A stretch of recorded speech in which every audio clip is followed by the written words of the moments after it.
Chers amis résistants, bonjour. L'actualité nous oblige, elle nous oblige à dire un certain nombre de choses.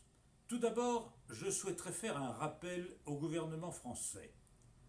Les hommes naissent et demeurent libres et égaux en droit.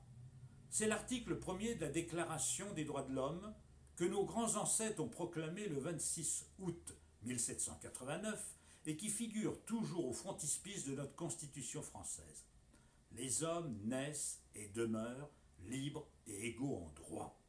Croyez-vous que ce principe fondamental, ceux qui gouvernent ce pays le pensent, le pratiquent, l'honorent? Non, ils le déshonorent, ils le piétinent et ils l'insultent. Comparaison. Sainte-Soline et ce qui vient de se passer dans ce pays avec cet agro-spectacle un peu grotesque et où l'analyse de fond a totalement manqué de la part des commentateurs et des médias. Sainte-Soline. Qu'est-ce que Sainte-Soline? Un petit village où il n'y a aucune institution républicaine, à part la mairie, évidemment. Sainte-Soline, il y a un an, les écologistes s'y rassemblaient pour protester contre ces méga-bassines par lesquelles la FNSEA entend confisquer l'eau au profit des maïsiculteurs qui empoisonnent les sols avec les pesticides que l'on sait. Que se passe-t-il? Le ministre de l'Intérieur proclame, la veille de la manifestation, que des hordes de gens mal intentionnés, des barbares, vont venir s'en prendre à la République. La République à Sainte-Soline.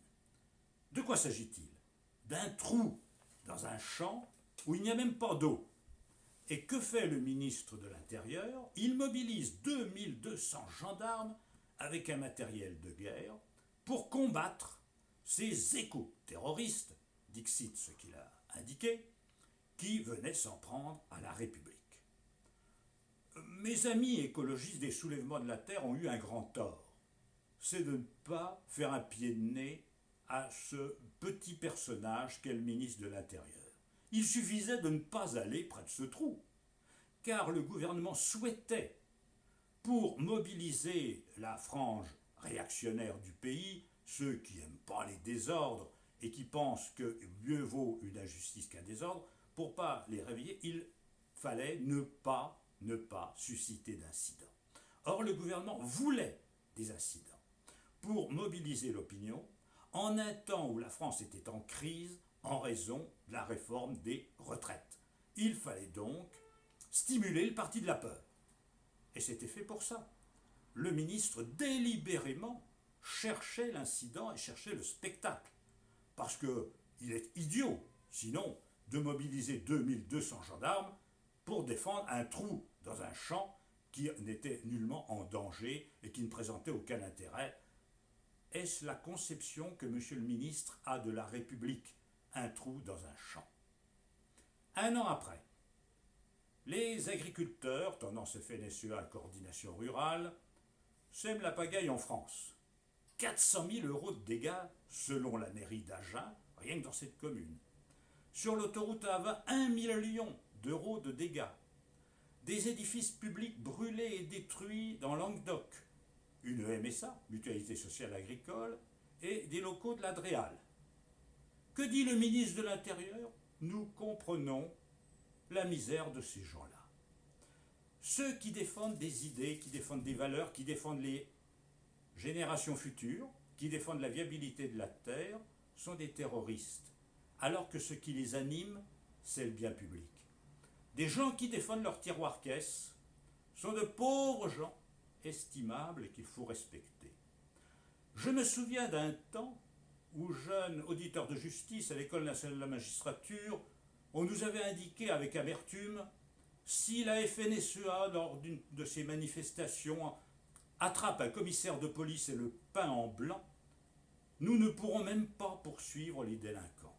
Oui, parce que les hommes ne naissent pas et ne demeurent pas égaux en droit dans ce pays. Il y a les méchants et les gentils. Les méchants, c'est ceux qui pensent à l'intérêt général, qui ne se battent pas pour eux par égoïsme, pour gagner de l'argent, mais qui se battent pour des idées. pour le futur, pour les générations à venir. Les gentils, c'est ceux qui pensent à leur tiroir-caisse. Alors évidemment, vous allez me dire, ce monde agricole a ses problèmes. C'est vrai. Mais le monde agricole, voyez-vous, il est très disparate. Il y a des petits agriculteurs, au demeurant qui parfois même essaient de faire du bio, qui sont vertueux, et des gens qui gagnent peu, qui ont des difficultés. C'est indéniable. Et pour eux, il faut des mesures sociales. Et puis il y a de très très très gros agriculteurs.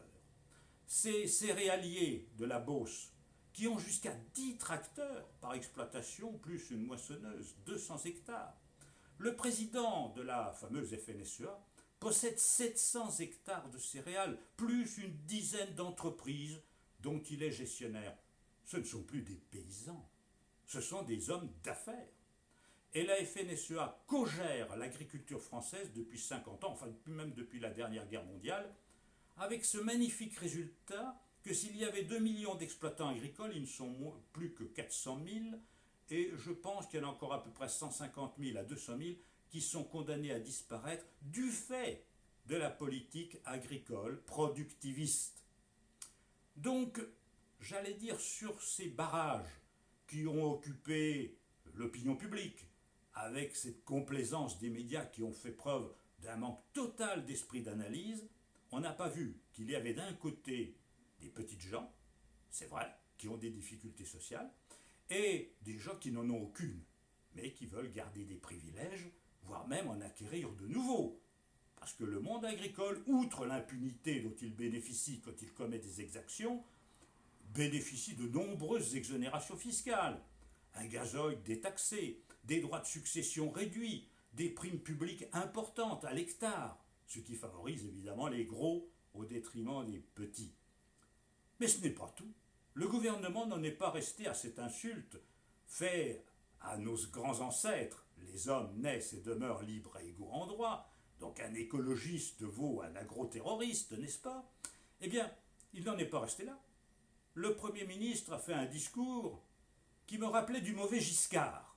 L'économie d'abord, le reste ne compte pas. Ce qui compte, c'est la spéculation, sans les affaires, et on sacrifie tout. On sacrifie la biodiversité, toutes les mesures qui avaient été prises en faveur de la défense de la nature sont bafouées par les réformes envisagées. Que propose-t-on? Qu'est-ce qui était en discussion? La FNSEA aime, se nourrit, se gave de pesticides. C'est quoi les pesticides? Ce sont des biocides, ce sont des produits qui sont faits pour tuer. Tuer bien sûr les insectes, les ravageurs des récoltes, mais tout ce qui tue la vie, tue la vie. Et ces molécules sont dangereuses. 80% des insectes ont disparu en Europe. 80%. 60% des oiseaux de plaine ont disparu. La Beauce est devenue un désert de vie. Que demandait l'Europe? Que demandait l'État français? Que les agriculteurs laissent 4%, pas grand-chose, 4% des territoires en jachère, c'est-à-dire en zone de haies, en des mares, des bosquets, des zones humides. Intolérable pour la FNSEA. 4%, vous pensez, pour cette biodiversité détestée? Non, il faut mettre du pesticide partout. D'ailleurs, quand il a été question, pour des raisons d'hygiène publique, de santé publique, de limiter les épandages en bordure des voisins, des héritages voisins, des maisons, des habitations, la FNSEA discutait sur 2 mètres ou 3 mètres en clôture des champs pour ces autorisations d'épandage. Pour eux, c'était impensable de ne pas mettre du produit chimique partout, au détriment de la santé publique. Eh bien, le gouvernement a tout cédé, malheureusement, ce qui est lamentable pour la nature, et je regrette tout cela. Ça prouve leur indigence morale, ça prouve qu'ils vont échouer. Mes amis, continuons le combat, continuons à penser librement, je crois que c'est ça l'essentiel. Vive la résistance face à cette décadence, déchéance de notre politique intérieure.